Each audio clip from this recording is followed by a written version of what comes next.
Tabe has just released Arc 8 Chapter 43, and this video will be a summary of the chapter. Aldebaran knew of stargazers.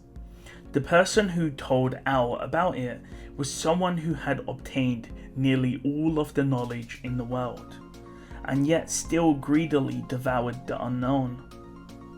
Despite who taught him about stargazers, he knows what's going on, and despite that, it will not get in the way of his long-cherished dream. When Priscilla first stated that she wanted to go to Wallachia, Al tried to stop her, but was unsuccessful. He came along as insurance, and like always, fate was not on his side. Aldebaran walked through the darkness, and then the dazzling sun burned that away. Aldebaran would do anything to obtain that sunlight. He would lick the shoes of doom to protect that dazzling sun. Witches, stargazers, I don't care. Just please don't stand in my way. The scene changes 22 times. That's how many attempts it took Aldebaran to figure out what happened to him. So sudden that he didn't even realize that his body evaporated. Al says he isn't really cut out for this sort of battle. Al had reached the second apex with Cecilus. So quick editor's note, because I understand in my last video, I think I said he went to apex 5 or 4. Tabe actually messed up. There's like a few paragraphs with Tabe explaining where everyone is, because Tabe accidentally got the locations wrong. Like he forgot how Wallachia looks and where the apexes are. So he sent people to different locations, but Cecilus and Aldebaran are at the second apex. His goal of destroying it had been completed. However, despite the apex being destroyed, a new obstacle stood in their way. A girl floated in the sky with brown skin, silver hair, and a beautiful face. Leaving the Lord of Thorns to Groovy, Cecilus and Al reached the second apex without danger. The second apex was washed away by flames and magma, and Aldebaran suffered significant damage multiple times before figuring out a path forward. If he was asked to redo everything up to this point, he doesn't want to imagine how many extra rounds it would take. Thought experiment, remotion, domain redefinition. Al states, updating the matrix by seconds, Al does his best to escape. The world cannot progress if Al suffers a fatal injury. Of course, if it was like the sniper, Cecilus might be able to pick Al up and they can escape. However, Cecilus says that his instincts tell him to fight, and he charges at Arakiya. Cecilus has now left Aldebaran's protection. Al looks at Arakiya. Their relationship has deteriorated. They first fought together on the Gladiator Island years ago. By the way, editor's note, you would only know that if you read the side stories. They then fought at Guaral, and now here they were in the Imperial capital. It was obvious from those looking that Arakiya, the Spirit Eater, was not in a good condition. Arakiya looked like she was going to be devoured from the inside by a white light. Crystals sprouted from her body as Arakiya raises her head, tears forming in her eyes. Aldebaran asks Cecilus if he can't leave a crying child alone. Cecilus did not look back, but his shoulders moved, showing he laughed.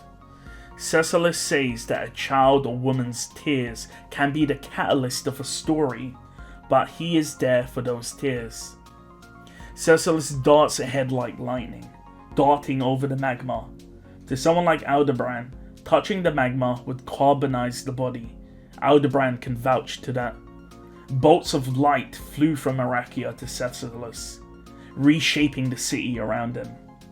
Cecilus, with insane speed, dodges the attacks and begins to run on the magma itself. Cecilus then runs into a house and kicks a pillar at Arakiya, but the pillar burns before he even reaches Arakiya. So it seems that Arakiya is emitting a very high amount of heat from her body, which vaporizes anything that gets close. Cecilus proceeds to dart around the city, continuing to knock debris at Arakiya, but they continue to burn to dust before reaching her.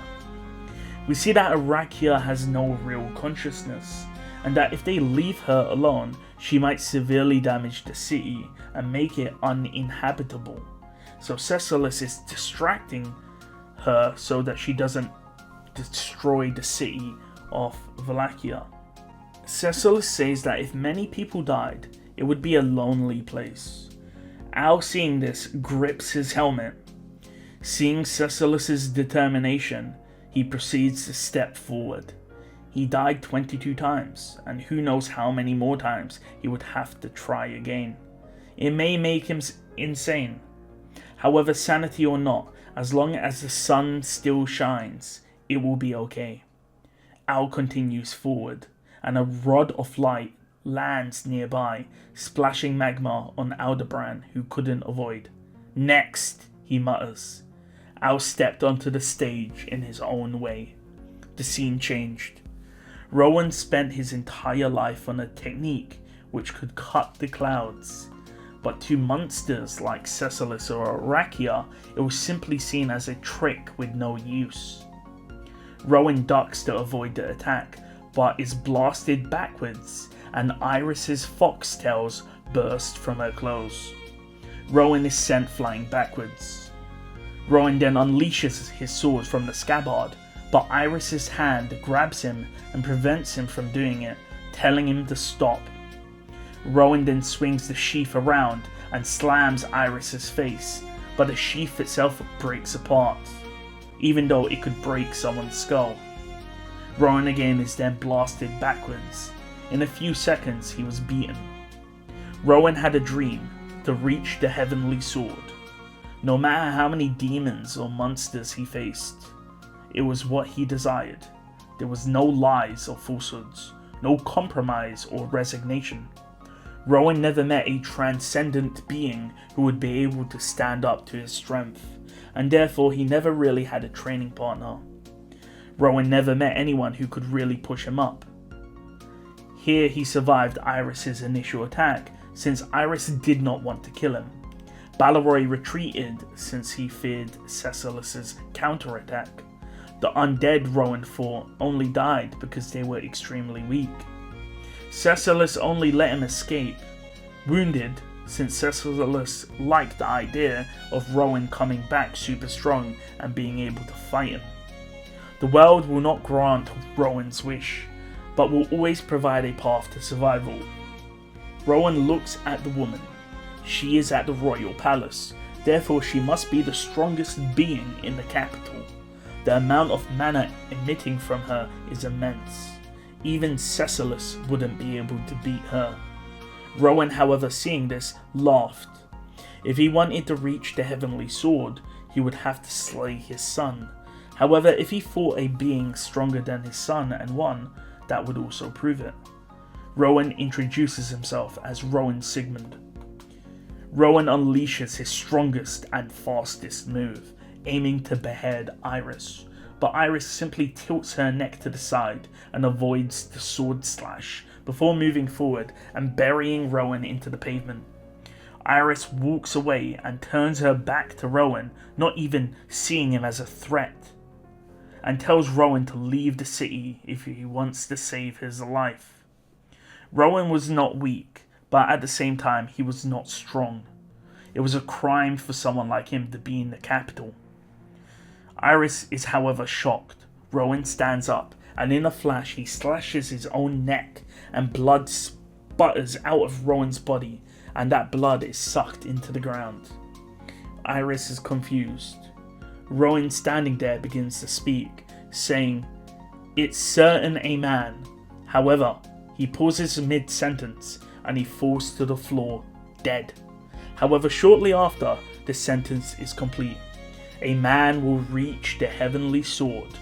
Around Iris, numerous Rowan Sigmund zombies appear, and they all slash at her. With that, the scene changes. The dragon's blast was aimed at Heinkel.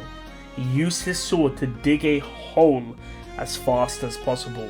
It was his survival instincts calling out. The breath vaporized the surroundings. Ironically, the head of the Astria family, known as the Dragon's Breath, was ironically about to be killed by the breath of a dragon. However, a voice rang out. "Hey old man, you can't die here." A hand grabbed Heinkel and took him out of the hole. Feeling the floating sensation, Heinkel looks around. His body is in tatters, gastric juices and blood everywhere. He looked at the area he was just in. That area was vaporized.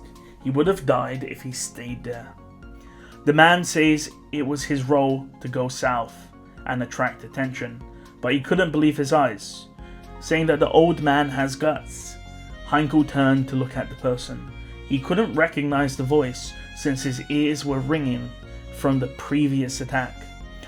The man, or boy in this case, Garfiel, says he's here to help, stating Quain Stone won't rise alone. Garfiel then faces against the Cloud Dragon, and with that, the chapter ends. So quite an interesting chapter, especially with Aldebaran knowing what stargazers are, and it seems that Aldebaran knew Echidna, the Witch of Greed, because it talks about how this person that told him about stargazers was extremely greedy and had a lot of knowledge. Rowan killed himself in order to get to the Heavenly Sword and is fighting Iris, who's of course Yorna. But yeah, we'll see how it goes.